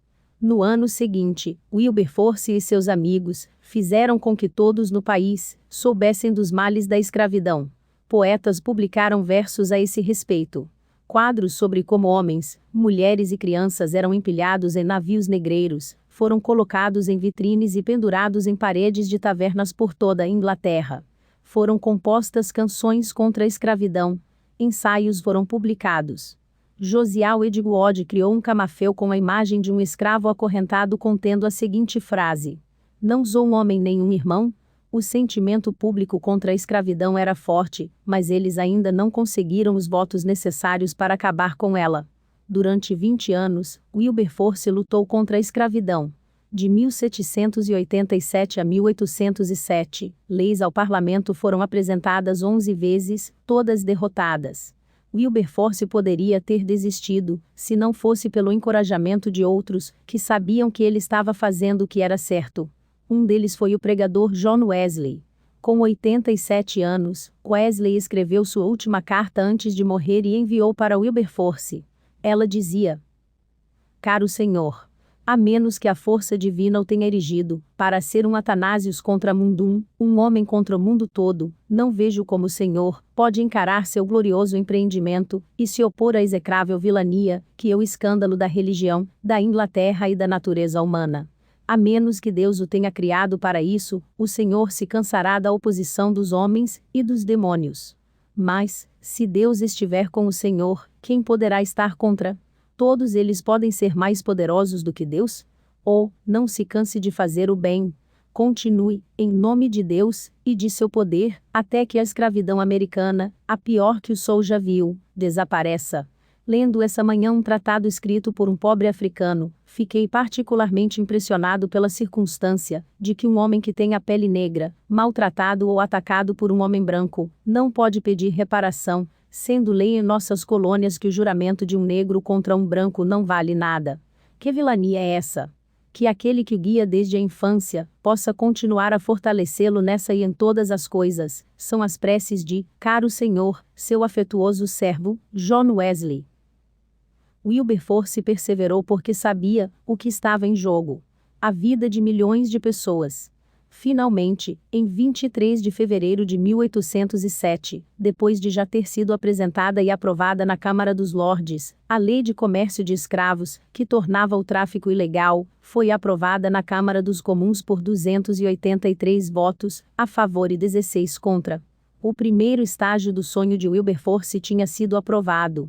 E, apesar de ter demorado 26 anos, e Wilberforce já não estar mais no parlamento, a segunda fase de seu sonho aconteceu em 1833, quando a Câmara dos Comuns votou a proibição da prática da escravidão no Império Britânico. 3 dias depois, Wilberforce faleceu. Impacto impressionante. É difícil calcular o impacto que a realização do sonho de Wilberforce teve no mundo. É óbvio que ajudou inumeráveis pessoas que, de outra forma, teriam sido levadas à escravidão. No entanto, o escritor Eric Metaxas argumenta que o impacto da abolição do comércio de escravos teve implicações ainda maiores. Ele escreve que assim, que Wilberforce foi bem-sucedido. Entramos, de repente, em um mundo no qual nunca mais poderíamos perguntar se era nossa responsabilidade, como sociedade, ajudar os pobres e sofredores. Só poderíamos nos perguntar como, uma vez que essa ideia foi liberada no mundo, este começou a mudar. A escravidão e o comércio de escravos logo seriam completamente abolidos, e muitos problemas sociais menores também. Pela primeira vez na história, surgiram grupos ligados a todas as causas sociais possíveis. Foi por isso que Metaxas chamou Wilberforce de o maior reformador social da história do mundo. Metaxas segue. O mundo em que ele nasceu em 1759, e o mundo do qual partiu em 1833, eram tão diferentes quanto chumbo e ouro. Wilberforce dirigiu um terremoto social que rearranjou os continentes, e cuja magnitude só agora estamos começando a apreciar completamente. Uma pergunta respondida em etapas. Acredito que possa ser difícil responder a pergunta da importância definitivamente quando somos jovens. Nas primeiras fases da vida, estamos sempre ocupados com a descoberta de nossos talentos, a exploração de nossas possibilidades e a busca de nosso propósito. Isso é bom. Mas, quando ficamos mais velhos, é mais saudável colocar o foco fora de nós e imaginar sonhos que irão beneficiar outros, não só nós mesmos. Para a maioria das pessoas, isso é um processo. Mas há boas notícias. Nunca é tarde para ajudar os outros, e a maioria das pessoas faz suas contribuições mais significativas, não quando são jovens, mas quando amadurecem. A capacidade de responder sim à pergunta da importância, o meu sonho beneficia outras pessoas? Veio em partes para mim. Pode acontecer o mesmo com você. Dê uma olhada na maneira como isso aconteceu na minha vida, representada nessas 3 declarações. 1. Quero fazer algo significativo para mim. Quando você leu essa declaração, aposto que achou um pouco egoísta, não? Sua primeira reação pode ser se distanciar dela, principalmente à luz do assunto deste capítulo. Espero que não faça isso, e o motivo é simples. Esse sentimento não é necessariamente egocêntrico. Por exemplo, a última vez em que viajou de avião, você provavelmente ouviu a aeromoça dar instruções sobre o que fazer no caso de haver uma emergência. Se o avião perder pressão e os passageiros precisarem usar máscaras de oxigênio, o que devem fazer primeiro? Colocar suas próprias máscaras e depois ajudar os outros. Por que isso? Porque é impossível ajudar os outros se você não cuidar de si mesmo. Acredito que a realização de um sonho significativo só acontece quando uma pessoa tem algo a oferecer. Isso significa criar uma fundação pessoal a partir da qual pode trabalhar e servir. No caso de William Wilberforce, seu ponto de partida era conseguir uma cadeira no parlamento. Ele precisava ter um lugar no governo para conseguir fazer algo. Para mim, era construir uma igreja. Tive de aprender a liderar e me tornar um melhor comunicador antes de conseguir dar valor às pessoas.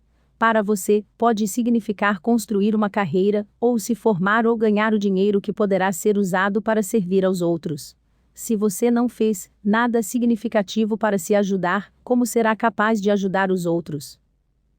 A realização de um sonho significativo só acontece quando uma pessoa tem algo a oferecer.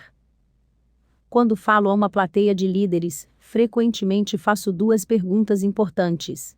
1. O que você está fazendo para investir em si mesmo? E 2. O que você está fazendo para investir nos outros? A menos que invistam em si mesmos, eles têm dificuldades de investir nos outros. Você não consegue entregar aos outros o que não tem. 2. Quero fazer algo significativo para os outros. Geralmente, quando começamos a viver, somos parecidos com William Wilberforce. Somos ambiciosos. Nosso objetivo é avançar. Queremos conseguir coisas que nos beneficiem.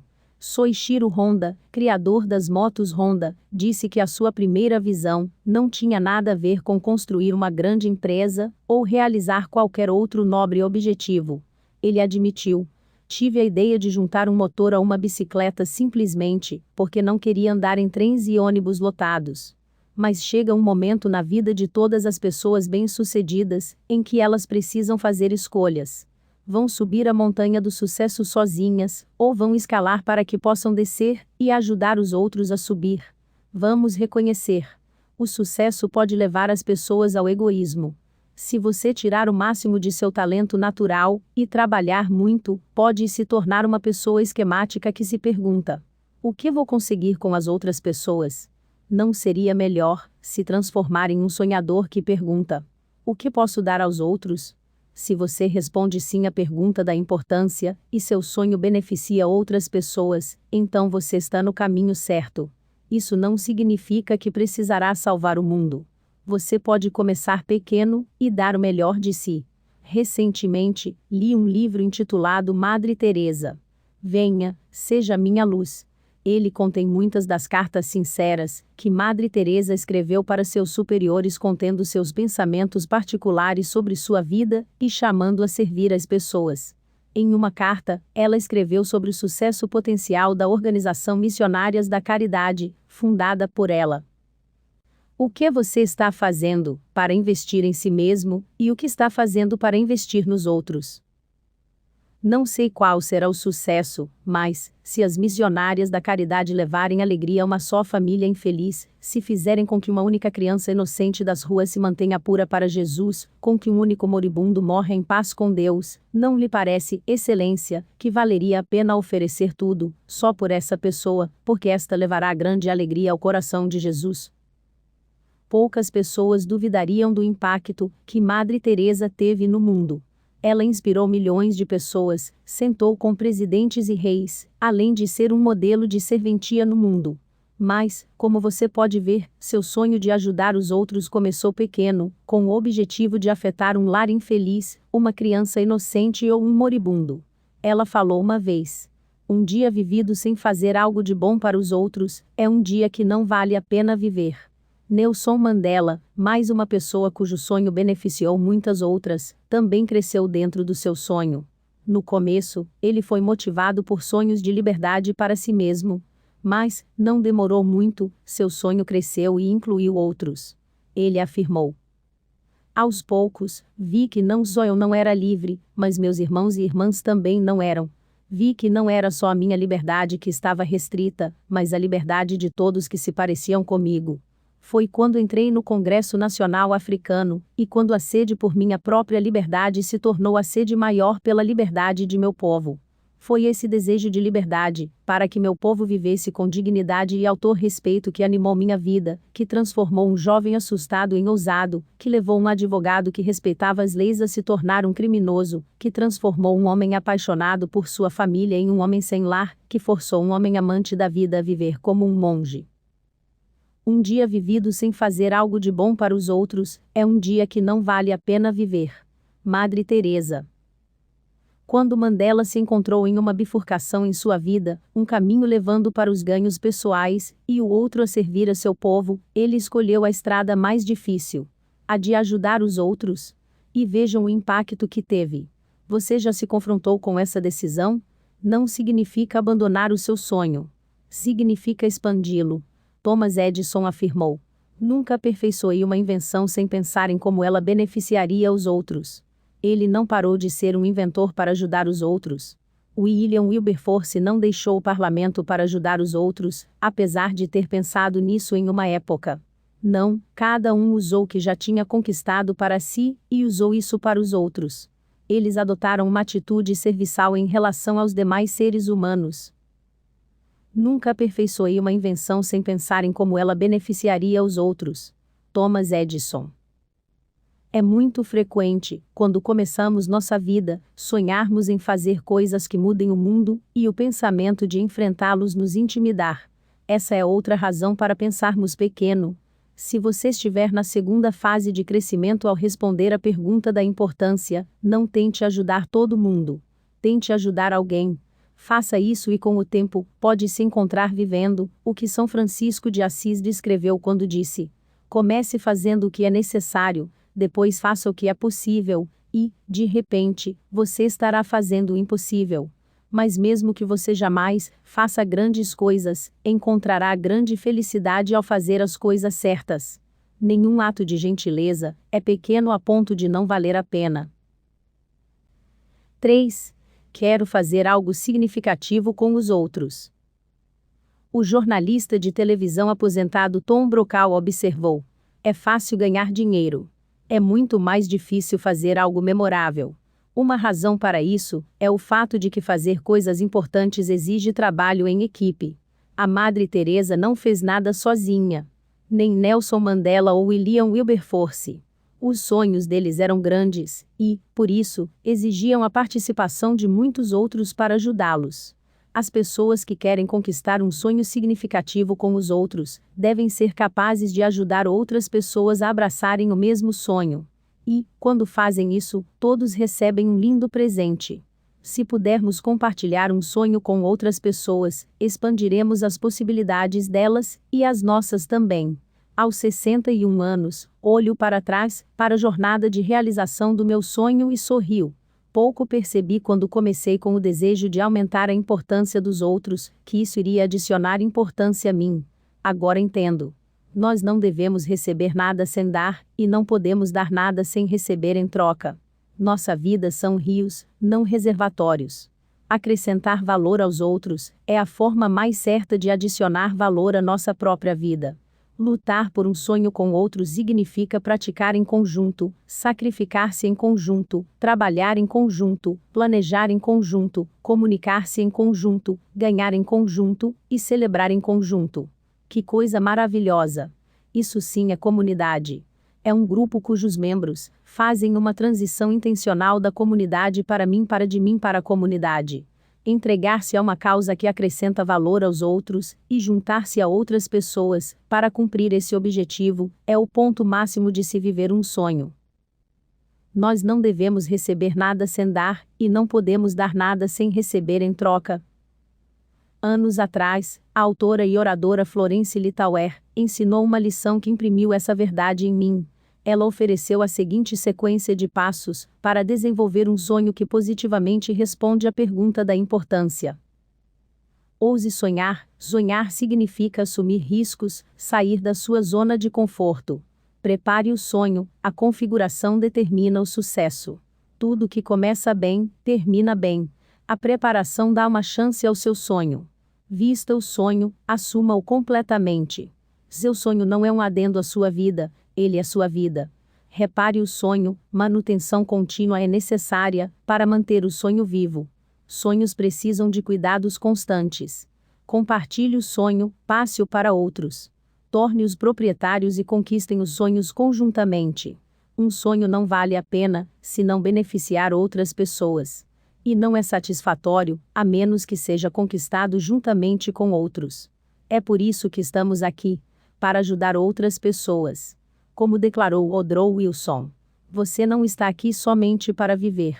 Está aqui para permitir que o mundo viva de forma mais ampla, com visão maior, com um espírito melhor de esperança e realização. Você está aqui para enriquecer o mundo e acaba se empobrecendo se esquecer do recado. Como você responde à pergunta da importância? Há uma antiga bênção do Oriente Médio que diz: quando você nasceu, chorou e o mundo se regozijou.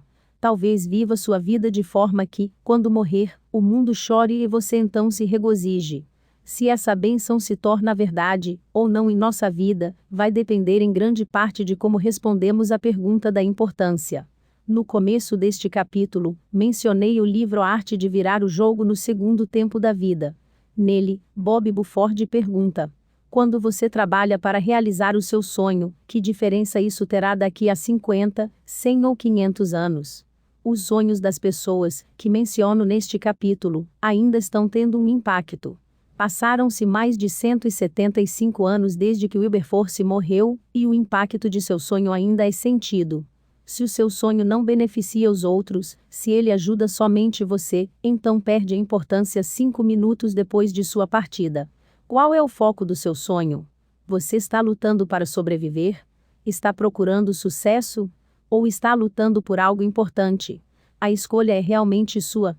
A que tipo de sonho você entregará sua vida? Você provavelmente já ouviu a expressão: que imensa diferença um dia faz. Todos sabemos que isso é verdade. Um nascimento, um falecimento, um casamento, uma oportunidade, uma tragédia, cada um pode mudar uma vida em apenas um dia. Mas, também pode-se dizer: que diferença um sonho faz? Alguém com um sonho significativo pode se tornar o catalisador para a mudança no nosso mundo. Você pode responder sim à pergunta da importância, e nem você, nem os outros serão os mesmos. Que sonho maravilhoso! Consegue responder sim à pergunta da importância. O meu sonho beneficia outras pessoas? Em que estágio da vida você se encontra atualmente? Está simplesmente sobrevivendo? Se for assim, está na hora de dar passos em direção ao sucesso. Não se pode dar o que não se tem. Crie uma fundação e uma plataforma para dar aos outros ao fazer algo significativo para si mesmo. Se ainda não estiver lutando pelo seu sonho, comece a se mover. Você já está obtendo sucesso? Se estiver, talvez se encontre em uma encruzilhada na qual deve decidir se vai viver para si ou para os outros. Como consegue expandir o seu sonho, a ponto de incluir outras pessoas e ajudá-las a obterem benefícios com o que você já conquistou? Está lutando para fazer coisas importantes? Se responder positivamente a essa questão, está na hora de elevar a sua contribuição. O número 1 é um número muito pequeno para conseguir grandeza. Sonhe mais alto e inclua outras pessoas em seu sonho. Lidere-os para que se juntem ao seu processo. Você, e eles também, crescerá com isso e beneficiará mais pessoas de uma forma muito mais significativa. A que você se sente chamado ou destinado a fazer? A quem está mais qualificado para ajudar? Como pode valorizar os outros dentro da situação atual da sua vida? Conclusão. Olhando para trás, olhando para frente. Em 1969, comecei a sonhar em mudar as vidas das pessoas. Depois de 10 anos seguindo essa visão, comecei a me questionar se estava sendo bem-sucedido. Para minha surpresa, a primeira coisa que descobri foi que o meu sonho de ajudar os outros tinha me ajudado. Agora, olhando para trás, consigo ver que isso sempre acontece comigo. Explico como. Meu sonho me ajudou a entrar em foco. Toda vez que fiquei tentado a me afastar do meu objetivo, o meu sonho me mantinha na direção correta. Meu sonho me ajudou a crescer. Geralmente, eu queria ficar em minha zona de conforto, mas meu sonho sempre me obrigava a sair e me desafiava a continuar crescendo. Meu sonho me ajudou a me sacrificar. Quando o preço para o sucesso era alto, meu sonho me encorajava a pagá-lo, lembrando-me de que não há atalhos para o sucesso. Meu sonho me ajudou a perseverar. Quando pensava no meu sonho, desistir não era uma opção. Ninguém alcançou seu sonho desistindo. Sonhos não vêm até nós, nós é que devemos ir até eles. Meu sonho me ajudou a atrair vencedores. O tamanho do meu sonho determinou o tamanho das pessoas que eram atraídas para ele. Pequenos sonhos atraem pequenas pessoas. Grandes sonhos atraem grandes pessoas. Meu sonho me ajudou a depender de Deus e dos outros. Meu sonho era muito grande para mim. Eu precisava de Deus e dos outros para me ajudar. Eles fizeram isso, e todos ganharam. O seu sonho pode fazer o mesmo por você, mas somente se você o testar e for capaz de responder sim às perguntas deste livro. Como você deve ter observado, em cada capítulo, eu contei a história de alguém cuja jornada iluminou a pergunta em particular que estava ensinando. Espero que você ache essas histórias úteis. No entanto, a verdade é que poderia ter usado o exemplo de qualquer uma dessas pessoas para ilustrar um dos outros capítulos do livro. Por que falo isso? Porque, se questionados, todos eles teriam respondido sim a todas as 10 perguntas. Dê outra olhada nas questões. 1. A pergunta da propriedade. O meu sonho é realmente meu? 2. A pergunta da clareza. Consigo ver claramente o meu sonho? 3. A pergunta da realidade. Dependo de fatores que posso controlar para realizar o meu sonho? 4. A pergunta da paixão. O meu sonho me incita a realizá-lo? 5. A pergunta do caminho. Eu tenho uma estratégia para realizar o meu sonho? 6. A pergunta das pessoas. Eu incluí as pessoas de quem preciso para realizar o meu sonho? 7. A pergunta do custo. Estou disposto a pagar o preço do meu sonho? 8. A pergunta da perseverança. Estou me aproximando do meu sonho? 9. A pergunta da realização. Trabalhar pela realização do meu sonho me traz satisfação? 10. A pergunta da importância. O meu sonho beneficia outras pessoas? Cada pessoa possui o seu sonho. Todas o viram com clareza. Todas dependiam de suas próprias habilidades, talento, trabalho e de outros fatores que podiam controlar para conquistá-lo. Todas estavam cheias de paixão que as impelia a seguir seus sonhos. Cada uma delas tinha uma estratégia para conquistá-los. Foram ajudadas por outras pessoas, pagaram um preço para avançar, foram tenazes em seus esforços e se sentiram realizados ao trabalharem para que os seus sonhos se tornassem realidade. E todas elas fizeram esforços para beneficiar outras pessoas, não apenas a si mesmos, pelo caminho. Menciono isso porque quero lembrá-lo de que, se você desejar viver seu sonho, não poderá se dar ao luxo de responder sim a apenas uma ou duas dessas perguntas. Quanto mais vezes responder sim, maiores serão as suas chances de conquistar o seu sonho. E isso é bom, porque, quando conquistá-lo, o mundo se tornará um lugar melhor.